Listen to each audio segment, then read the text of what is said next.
Magandang hapon po sa inyong lahat. Narito na po ang resulta ng 5 p.m. draw ngayong April 29, 2026 para sa mga games na 2D Lotto at 3D Lotto.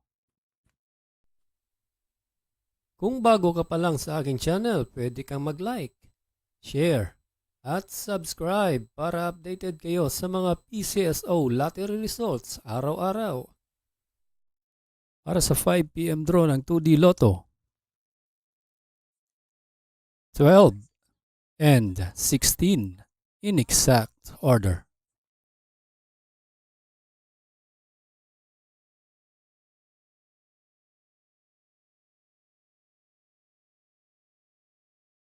Para sa 5 p.m. draw ng 3D Lotto,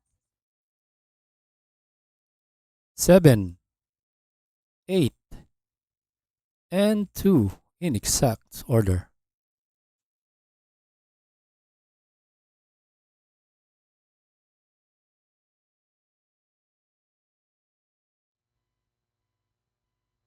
Salamat po sa panonood ng Lotto Results Today by Mr. Wi-Fi.